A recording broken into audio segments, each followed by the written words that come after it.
నమస్తే welcome to gossips garage. ఓవైపు vigilance, ఇంకోవైపు సిఐడి, మరోవైపు సిట్. ఇలా గత సర్కార్ హయాంలో జరిగిన అక్రమాలపై వరుస పెట్టి ఎంక్వైరీలు చేస్తోంది కూటమి సర్కార్. ఇప్పుడు ఏకంగా బ్యాంకర్ల సాయం కూడా కోరుతున్నారు సీఎం చంద్రబాబు. వైసీపీ పాలనలో అక్రమాలు జరిగాయంటూ చేస్తున్న దర్యాప్తునకు సహకరించాలని బ్యాంకర్లను రిక్వెస్ట్ చేయడం ఇప్పుడు హాట్ టాపిక్ అవుతోంది. అప్పటి అక్రమాలకు బ్యాంకులకు లింక్ ఏంటి? ఇప్పటికే చేపట్టిన దర్యాప్తులో తేలిందేంటి?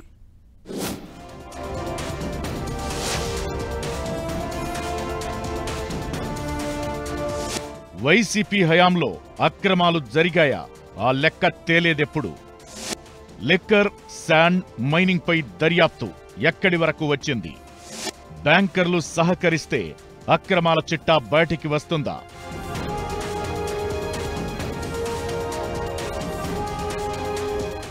ఓవైపు పాలన, ఇంకోవైపు సంక్షేమం, మరోవైపు గత సర్కార్ హయాంలో అక్రమాలు జరిగాయంటూ ఫోకస్.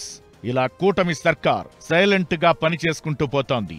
ఇప్పటికే వైసీపీ పాలనలో అవినీతి, అక్రమాలు చేశారంటూ ఎంక్వైరీలు, దర్యాప్తులు చేస్తోంది కూటమి ప్రభుత్వం. కొన్ని అంశాలపై విజిలెన్స్ ఎంక్వైరీ, మరికొన్ని అంశాలపై సిఐడి, ఇక మద్యం లాంటి పెద్ద కేసుల్లో సెట్ విచారణలు కొనసాగుతున్నాయి. ఈ నేపథ్యంలోనే సీఎం చంద్రబాబు లేటెస్ట్ గా చేసిన వ్యాఖ్యలు సంచలనంగా మారాయి. స్టేట్ లెవెల్ బ్యాంకర్స్ మీట్లో గత సర్కార్ హయాంలో అక్రమాలు జరిగాయంటూ ప్రస్తావించారు. అంతేకాదు, వైసీపీ అక్రమాలపై దర్యాప్తు సంస్థలకు బ్యాంకర్లు సహకరించాలని కోరారు ముఖ్యమంత్రి. ఇదే ఇప్పుడు చర్చనీయాంశమవుతోంది.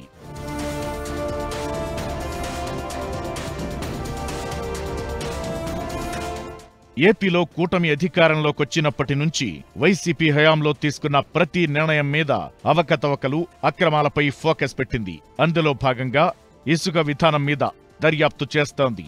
మైనింగ్ వ్యవహారాల మీద ఫోకస్ పెట్టింది. లిక్కర్ పాలసీపై సెట్ ఏర్పాటు చేసింది. ఇవే కాదు, చాలా అంశాలపై దర్యాప్తు కొనసాగుతోంది. జగనన్న కాలనీల కోసం సేకరించిన భూముల విషయంలోనూ అక్రమాలు జరిగాయంటోంది టీడీపీ. పలు కార్పొరేషన్ల నుంచి అడ్డగోలుగా డబ్బులు బదిలీ జరిగినట్లు ఆరోపిస్తోంది.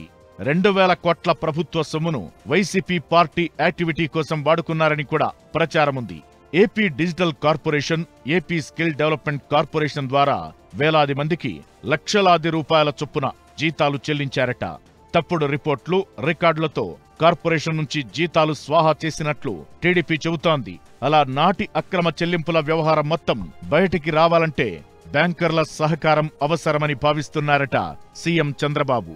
ఏ కేసు విషయమైన పోలీసులు, దర్యాప్తు ఏజెన్సీలు అడిగిన వెంటనే బ్యాంకులు వివరాలు ఇస్తే అందరి లెక్కలు తీయొచ్చని భావిస్తున్నారట.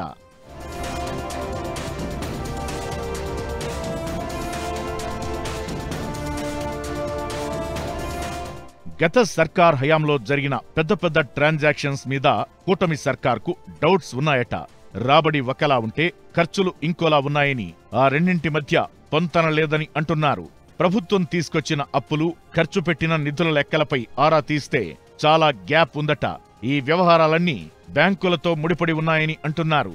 అప్పట్లో ప్రభుత్వ ఖజానా నుంచి అడ్డగోలుగా నిధులు డ్రా అయినట్లు గుర్తించారట. కానీ ప్రతిదీ ఆన్లైన్ ట్రాన్సాక్షన్ కావడంతో ఆధారాలు దొరకడం లేదట. అందుకే బ్యాంకర్ల సాయం కోరుతున్నారట సీఎం చంద్రబాబు. ప్రభుత్వ ఆదాయ మార్గాలు, ఖర్చులు అన్నీ బ్యాంకుల ద్వారే జరుగుతాయి. అదే ఆసరాగా చేసుకుని లిక్కర్, శాండ్, ఇతర స్కీంల ఇంప్లిమెంటేషన్లో నిధులు అడ్డగోలుగా స్వాహా చేశారని అనుమానిస్తోంది కూటమి సర్కార్.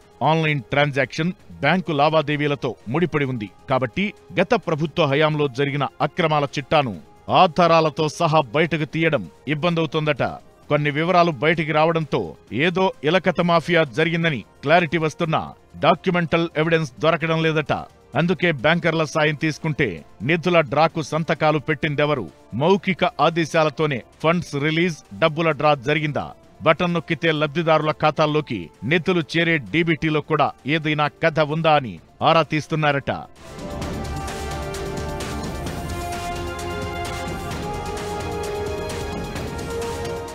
2019లో వైసీపీ అధికారంలోకొచ్చినప్పటి నుంచి ఎన్నో విధానపరమైన నిర్ణయాలు తీసుకుంది. అయితే పారదర్శకత పేరుతో పైసలు స్వాహా చేశారని అంటోంది టీడీపీ. తెచ్చిన అప్పుల్లో మేజర్ షేర్ ప్రజలకే డైరెక్ట్ గా డీబీటీ ద్వారా ట్రాన్స్ఫర్ చేశామని, వైసీపీ నేతలు చెబుతున్నారు. బ్యాంకర్లు ఫుల్ డీటెయిల్స్ ఇస్తే ఆ డీబీటీ వ్యవహారమేంటో కూడా తెలిసిపోతుందని అంటున్నారు తెలుగు తమ్ముళ్లు. కాంట్రాక్టులకు బిల్లుల చెల్లింపు, డీబీటీ ట్రాన్స్ఫర్లు, ప్రభుత్వానికి వివిధ డిపార్ట్మెంట్ల ద్వారా వచ్చిన ఆదాయం, ఇలా అన్ని వివరాలు బయటకు తీయాలనుకుంటోంది ప్రభుత్వం. పలు అంశాలపై ఇప్పటికే కొనసాగుతోన్న దర్యాప్తునకు బ్యాంకర్లు సహకరిస్తే గత సర్కార్ హయాంలో జరిగిన అక్రమాల చిట్టా మొత్తం బయటకొస్తుందంటున్నారు టీడీపీ నేతలు. బ్యాంకర్లు సమాచారం ఇస్తారా? వాళ్ళిచ్చే డీటెయిల్స్ తో వైసీపీ ప్రభుత్వంలో జరిగిన గోల్మాల్ వ్యవహారం బయటకొస్తుందా అనేది వేచి చూడాలి మరి.